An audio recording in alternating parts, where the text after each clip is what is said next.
ఓం అఖిలాండ కోటి బ్రహ్మాండ నాయక రాజాదిరాజ యోగిరాజ పరబ్రహ్మ శ్రీ సచ్చిదానంద సమర్థ సద్గురు శ్రీ సాయినాథ్ మహారాజ్ కీ జై. ఓం సాయిరామ్. మన బాబా కుటుంబ సభ్యులందరికీ నమస్తే అండి. అందరికీ కూడా గురువారం శుభాకాంక్షలు. హాయ్ ఫ్రెండ్స్, మీ అందరిపైన షిరిడి సాయినాథుని ఆశీస్సులు ఉండాలని, మీరు ఎప్పుడూ క్షేమంగా సంతోషంగా ఆరోగ్యంగా ఉండాలని ఆ బాబా గారిని కోరుకుంటున్నానండి. ఫ్రెండ్స్, చాలామంది ప్రేయర్స్ పెట్టారు కదండి. అందరి తరపున కూడా బాబా గారికి పూజ చేసిన తర్వాత వీడియో 1 గంట టైంలో పెడతాను ఫ్రెండ్స్. అందరూ చూడండి. అందరికీ కూడా మంచి జరుగుతుందండి. అందరూ ధైర్యంగా సంతోషంగా ఉండండి. ఇంక ఈరోజు వీడియోలోకి వెళ్ళిపోదామండి. ఈరోజు మన బాబాగారి సందేశం: తల్లి, చూడగానే నా నుదిటిని తాకమ్మా. నువ్వు ఏ శుభవార్త కోసమైతే ఎదురు చూస్తున్నావో ఆ శుభవార్త చెబుతాను తల్లి అని అయితే మన బాబాగారు మనందరి కోసం ఒక మంచి శుభవార్త చెప్పాలి అని అనుకుంటున్నారండి. ఆ సందేశం వినే ముందు చిన్న రిక్వెస్ట్ ఫ్రెండ్స్, మన వీడియోస్కి అయితే ఒక చిన్న లైక్ ఇవ్వండి. మన మొదటిసారిగా బాబా భక్తి ఛానల్ చూసేవారైతే తప్పకుండా సబ్స్క్రైబ్ చేసుకుని సపోర్ట్ చేయండి ఫ్రెండ్స్. ఇంక వీడియోలోకి వెళ్ళిపోదామండి. చూడగానే ఎన్నో రోజులు తాకు తల్లి ఎదురు చూస్తున్న శుభవార్త అయితే ఇప్పుడు కూడా ఎన్నో కష్టాలను అనుభవిస్తూనే ఉన్నావు కదా. ఎంతో ఆశతోటి నా నుదిటిని తాకావు కదమ్మా. నా నుదిటిని తాకిన సమయంలో నీ మనసులో చిన్న అనుమానమైతే మెదులుతూ ఉంది. అదేమిటో చెబుతాను, జాగ్రత్తగా విను తల్లి. బాబా, ఎన్నో సందేశాలు వింటున్నాను, మీరు ఎన్నెన్నో చెబుతున్నారు, కానీ కష్టాలను స్వయంగా అనుభవిస్తున్నాను బాబా.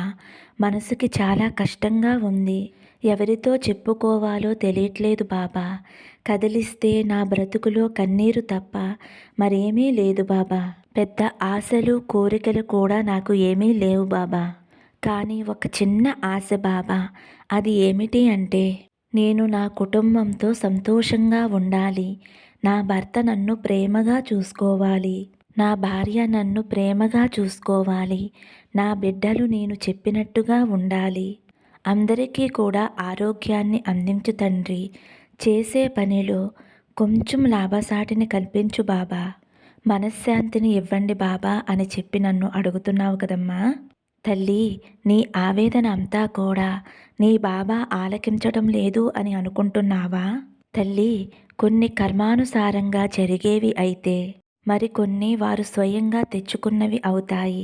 నువ్వు స్వయంగా తెచ్చుకున్నవి ఏమీ లేకపోయినా కానీ కర్మానుసారంగా అనుభవిస్తున్న కష్టాలేనమ్మా ఇవన్నీ.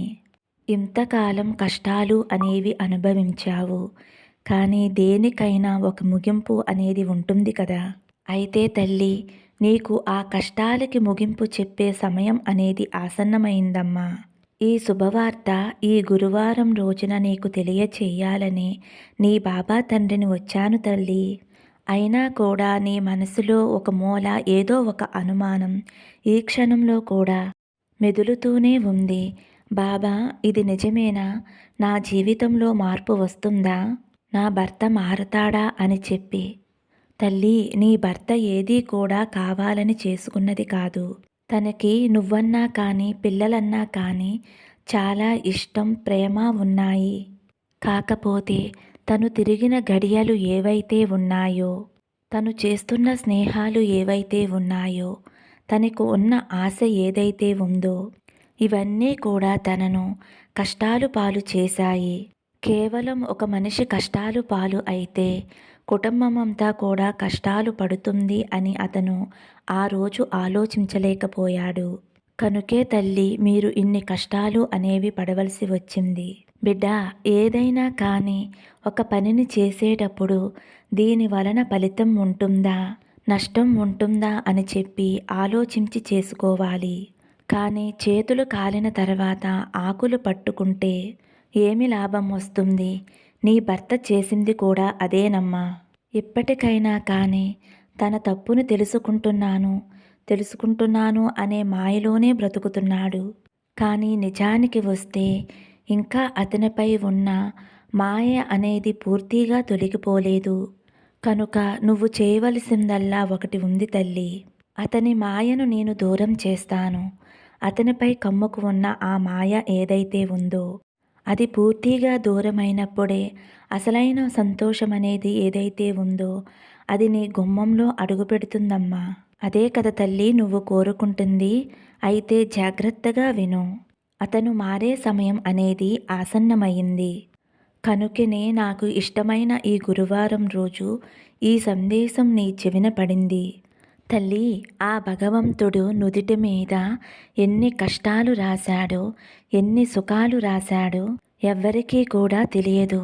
ఎవ్వరైనా సరే ఈ భూమి మీద ఆనందంగా జీవించాలి అనే చూస్తారు. ఊరి కష్టాలు అనేవి తెచ్చుకోరు. అలా అని చెప్పి ఆనందాలు వచ్చినవిని దూరం చేసుకోరు. కనుక నీ ఆనందం అనేది ఇప్పుడు ఎలా మొదలవుతుంది అంటే కనుక కేవలం ప్రతిక్రియ అనేది నీ చేతుల మీదే ఆధారపడి ఉంది. అప్పుడు నువ్వు నన్ను అడుగుతావు, బాబా ప్రతిక్రియ అనేది నా చేతుల మీదే ఉంది అని అంటున్నారు. అయితే నేను ఏమి చెయ్యాలి ఇప్పుడు అని చెప్పి. అయితే నీకు శ్రద్ధ, సబూరి అనేవి చాలా అవసరమమ్మా. ఇటువంటి కష్ట సమయంలోనే మనసుని ధైర్యంగా ఉంచుకోవాలి. అదేవిధంగా చేసే పనిని నువ్వైనా సరే ఆలోచించి చేయాలి.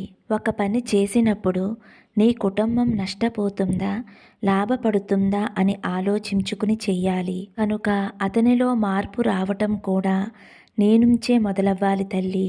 అటువంటప్పుడు నువ్వు అతనికి నచ్చినట్లుగా ఉండటం అలవాటు చేసుకోవాలి. అదేంటి బాబా, అతను అలా ఉన్నప్పుడు నేను నవ్వుతూ శాంతంగా ఎలా ఉండగలను? మాత్రం మనసుకి బాధగా అనిపించదా? ఇది ఎలా సాధ్యపడుతుంది బాబా? నాకు ఆనందంగా ఉండాలనే ఉంటుంది, కానీ అతను చేసే పనుల వల్ల కోపం వస్తుంది అని చెప్పి నువ్వు నన్ను అడుగుతావు ఇప్పుడు.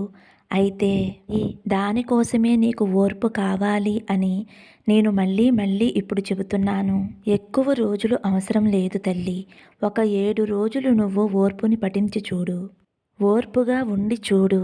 ఒక జీవితంలో మార్పు అనేది మొదలయ్యే క్షణమనేది ఎప్పుడు ఎలా వస్తుందో ఎవ్వరికీ తెలియదు. కానీ 7 రోజుల తర్వాత నీ జీవితంలో కష్టాలు అన్నీ కూడా వెళ్ళిపోయి సుఖాలు అడుగుపెట్టే రోజు వస్తుంది అని నువ్వు గుర్తుంచుకో తల్లి. ఇప్పటి వరకు కూడా నువ్వు ఎన్నో రోజులు కష్టాలు పడ్డావు. కనుక ఒక్క 7 రోజులు నువ్వు ఓర్పుని పఠిస్తే నీ కష్టాలన్నీ దూరమవుతాయి అని నీకు తెలిసినప్పుడు ఈ 7 రోజులు ఓపిక పట్టడం చాలా ముఖ్యము అని నువ్వు గుర్తించుకో. వీటన్నిటిలో కూడా నీకంటూ ఉన్న ఒక సంతోషం ఏమిటి అంటే నీ బిడ్డలు తల్లి. నీ బిడ్డలు నువ్వు చెప్పినట్లుగా వింటారు. వాళ్ళ పనులు వాళ్ళు సక్రమంగా చేసుకుంటారు. ఏది మంచో ఏది చెడో ఇప్పటికి వాళ్ళకి పూర్తిగా అర్థమైపోయింది. కనుక మీరు ముగ్గురు ఒకే బాటలో నడుస్తున్నప్పుడు ఒక్క మనిషిని మీ బాటలోకి తెచ్చుకోవటం పెద్ద కష్టమేమీ కాదు. ఏదైనా సరే నీ యొక్క తెలివితేటలపై ఆధారపడి ఉంటుంది అని నువ్వు గమనించుకో అమ్మా. తల్లి, ఈ మార్పు అనేది మొదలైన తర్వాత నీ జీవితం ఏదైతే ఉందో నువ్వు ఊహించిన దానికంటే చాలా అద్భుతంగా ఉంటుందమ్మా. చాలా సంతోషంగా ఉంటుంది. తల్లి, ఈ కష్ట సమయంలో నువ్వు గుర్తుంచుకోవలసిన ముఖ్యమైన విషయం ఏమిటి అంటే నువ్వు పడుతున్న కష్టం గురించి, నీ ఇంట్లో విషయాల గురించి ఎవరితో కూడా చెప్పుకోవలసిన పని లేదు. ఎందుకు అంటే అందరూ కూడా విన్నట్లుగానే ఉండి నిన్ను తర్వాత అలుసుగా చూసే ప్రమాదం ఉంది. ఏదైనా సరే నీ తండ్రినైన నీ బాబాని నేను ఉన్నాను కదమ్మా. అన్నీ నాతో చెప్పు. ప్రతి దానిపై నమ్మకం ఉంచు. ఆ నమ్మకమే నిన్ను మరింత బలపరుస్తుంది అని గుర్తించుకో తల్లి. కనుక నా బిడ్డ ఎప్పుడూ కూడా నలుగురిలో నవ్వుల పాలు కాకూడదు. ఎవ్వరిలోనూ కూడా అలుసు కాకూడదు. బిడ్డ, నువ్వంటే గిట్టని వారు నీ మంచితనాన్ని గుర్తించలేరు అన్న విషయాన్ని నువ్వు గుర్తించుకో. కనుక వారితో అంత మంచిగా ఉండవలసిన అవసరం లేదమ్మా. ఎందుకంటే నువ్వు ఎంత మంచిగా ఉన్నా కానీ నీలో చెడును మాత్రమే వాళ్ళు ఎతుకుతారు. కాబట్టి తల్లి, ఇకనైనా ఎవరు నీ వాళ్ళు, ఎవరు పరాయి వాళ్ళు అనేది గమనించుకుని నీ యొక్క విషయాలను వారితో పంచుకోవటానికి ప్రయత్నించు తల్లి. అలా కాకుండా నీతో కొంచెం చనువుగా ప్రేమగా మాట్లాడారు కదా అని చెప్పి అందరితో నీ విషయాలు చెప్పవలసిన అవసరం లేదు అని గుర్తించుకోమ్మా. ఇక్కడ కర్మ, కర్త, క్రియ ఈ 3 కూడా నీ మీదే ఆధారపడి ఉన్నాయి. కనుక ఏదీ నా చేతుల్లో లేదు అని చెప్పి తప్పించుకోవద్దు తల్లి. ఎందుకంటే ప్రతిదీ కూడా నీ చేతుల్లోనే ఉంది. నీ చేతుల్లో ఉన్న దీన్ని ఎలా మలుచుకుంటావో, ఎలా సంతోషంగా ఉంటావో, అది పూర్తిగా నీ యొక్క తెలివితేటల మీద ఆధారపడి ఉంటుందమ్మా. కనుక జాగ్రత్తగా గమనించుకో తల్లి. నువ్వు ఏమి చేసినా కానీ నా యొక్క ఆశీర్వాదం నీకు ఎల్లప్పుడూ కూడా నీతో ఉంటుంది తల్లి. సదా నిన్ను రక్షిస్తూనే ఉంటాను. ఎల్లవేళలా నీ కుటుంబాన్ని కాపాడుతూనే ఉంటాను. నువ్వు ఎల్లప్పుడూ శ్రద్ధ సబూరితో ఉండి నీ యొక్క మంచితనాన్ని ఎప్పటికప్పుడు రుజువు చేసుకుంటూ ఉండడం అనేది చాలా ముఖ్యమైన విషయం. అది నీ బిడ్డల భవిష్యత్తుకి బంగారు బాట వేస్తుంది అని నువ్వు గమనించుకో తల్లి. అంతా శుభం జరుగుతుంది. 7 రోజులలో నీ కష్టాలన్నీ తొలగిపోయి నీకు మంచి రోజులు అనేవి మొదలవబోతున్నాయి.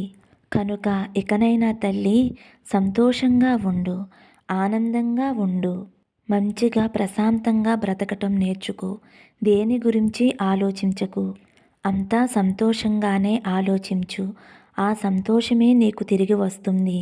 నా ఆశీస్సులు ఎల్లప్పుడూ కూడా నీపై, నీ బిడ్డలపై, నీ కుటుంబంపై ఉంటాయి అని చెప్పి గమనించుకో తల్లి అని అయితే మన బాబాగారు ఒక చక్కటి మంచి సందేశం అందించారండి.